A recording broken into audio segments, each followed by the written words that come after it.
Hi fire signs, Aries, Leo, Sagittarius, Ascendant, Sun, Moon, Venus, Rising, and those cross-watching. Welcome to your Tarot Love Messages.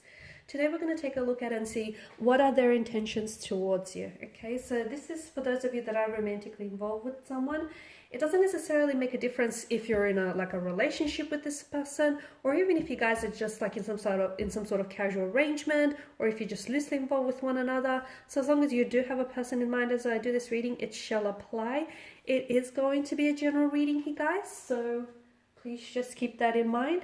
If you are after a personal reading with myself, feel free to reach out and inquire. I will list my email just below the video here. So with all of that being said, let's go ahead and get stuck into your reading. So what are your person's intentions for you?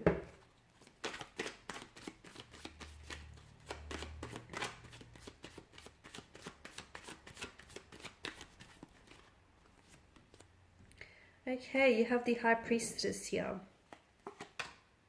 the Eight of Swords here, the Emperor, Strength, but that's come up in reverse and it's sort of focused on the High Priestess, isn't it? You have the Two of Cups here and the Seven of Swords. Okay, we've got some interesting cards here. Now, to begin with the High Priestess, she's definitely urging for you to trust your intuition, okay? So even if you're in a relationship, but if you have any doubts, hesitations or reservations around this relationship, then it's important for you to listen to those intuitive nudges that you get, because they're not just there to entertain you, they're there to guide you, and they're trying to communicate something to you. So for instance, if you feel like you can't trust your partner, or you can't trust what they say, or if you feel like something doesn't add up, maybe it's because a truth is being left out of the equation. So first and foremost, you need to really listen to your intuition when it comes to what is it that they intend for you and for this connection, and what are their motivations. So if you feel like you're only involved with someone because, or if you feel like they're only involved with you because they just want to, it sort of helps pass the time by and it's a good distraction, and if that's what your intuition is trying to communicate, then there may just be some truth to it. So it's very important to listen to whatever it is your intuition he tries to communicate, even if whatever it is it's trying to communicate to you is not something you want to hear. Now, on the flip side of the coin, if you feel really good about this connection, if you trust what you feel, and if you trust that your person's intentions are pure, and their motivations for this connection are pure, then listen to your intuition as well. Tap in and chew in, because again, your intuition is trying to confirm to you that, yes, this is a good thing, and yes, this is something that you should, commit to. So whatever your intuition is saying, and, you don't all have the same intuition, you clearly are not all the same person, and you don't all deal with the same situation. So whatever your intuition is telling you, it's probably right. Now, the Eight of Swords here, there's definitely a stuckness. I don't know that this person, for some of you, you are involved in a friendship, and you're seeing this person is a friend, but you want them to become something more, right? You see them romantically here, but I feel like there's someone here that holds back. Maybe they don't necessarily see what you see, okay? Maybe they're scared to move forward romantically, and this is especially for those of you that are involved in a friendship and you want to turn things romantically, okay? You want for romance to blossom within that friendship. I feel like your person is scared to move forward. They are scared to jeopardize the relationship, the friendship here. So if you do go romantic with them, they're scared if things won't work out. It's not that they're preempting the worst. They're just being realistic about it. What if it doesn't work out?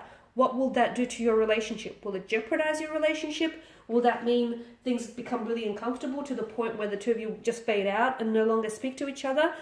Basically, I feel like they do value you and they don't want to lose you as a friend. So especially for those of you that are, once again, in the situation where you're, friends, but you want to be a little bit more than that. So your person is definitely scared of moving forward here in that manner, purely because I feel like there's a lot of insecurities, fears, and anxieties that hold them captive, okay, that prevent them from moving forward. There's also that insecurity or anxiety over losing you as a friend, or jeopardizing that friendship. And they're also not sure how the two of you would pair romantically here. Definitely a stagnated sense of energy. Maybe a person does have emotionally insecure.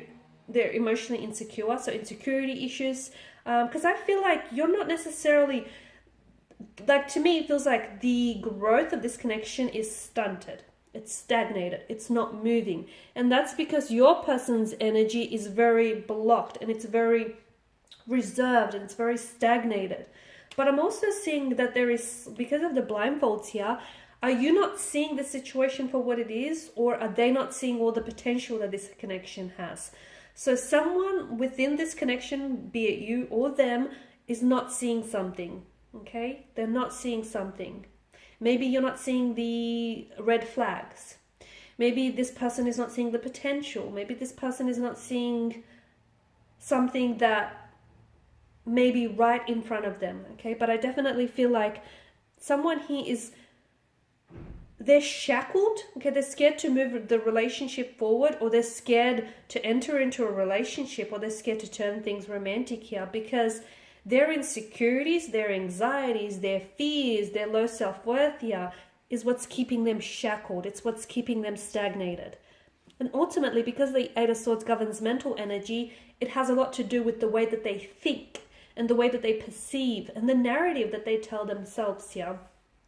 I also pick up a very stubborn energy around your person, like they're not very fluid, they're not very adaptable, so not very malleable. So in a sense, you know, if they make their mind up about something, they're quite headstrong, and as a result, it's not very easy to influence or change their opinion here. Strength reverse, I pick up like a weakness within the energy, or like a low confidence in adequacies, a lot of self-doubt, insecurities. That's what I'm picking up in your person's energy. And I feel like those are the very things that prevent this person from being in a relationship, okay, or entering into a relationship, or pursuing things with you romantically. There's a lot of insecurities within their energy here, a lot of self-doubt here. This person doubts themselves too much, too much. Could also mean that, I don't know, that is there... It's like a mental disorder I'm picking up. It could also be depression though. Maybe this person is, they're not a bad person. That's not what I'm trying to say at all. Don't get me wrong. But I just feel like they may be going through a really low point in their life. They may have wounds from the past that need healing. They just may not be in the best emotional state. Maybe not in the best position to have a relationship. There's also that to consider as well. There's some sort of unhappiness or depression coming up for around the energy, and also sort of accounting for the reason why the two of you aren't in a relationship, or why the two of you aren't progressing things, or why there isn't forward momentum, but instead a stagnation here. Maybe the two of you are better off as friends. Maybe it's better for you to build this connection, like to stay friends and then slowly build on that and see where it takes you. Because I do get really low self-doubt here with the energy. Now, the Seven of Cups, not the Seven of Cups, the Seven of Swords here also. This is like, there's something going on here. You got the 7 and the 8. I don't know if there's miscommunication, there's misunderstandings. I don't know if there's a deception or a disloyalty here, a lack of a lack of faithfulness here. There's something fishy going on here. Because often this card does like denote betrayal and deception here, but it could also be lies, trickery, scheming here, sneakiness here. Maybe this person is going about things in a very sneaky way here. Maybe this person is trying to escape a problem here that he or she is facing, or that the two of you are facing, without necessarily dealing with the problem. It could be that as well. Maybe this person feels like they've gotten away with something, but they haven't, and something here is going to catch up with them. This is what I feel. So maybe they're not being dishonest with you. Maybe they're being dishonest with themselves here. There is something about, I just feel like I can't quite put my finger on it. There's something here that it feels a little bit like they're a little bit of a tricky kind of energy. There's something going on with them. And I feel like either they're not being entirely honest with you, or they're not being entirely honest with themselves here. Okay, guys, and this is your reading. Thanks for watching and listening. Please show your support by subscribing to the channel, liking, sharing, commenting.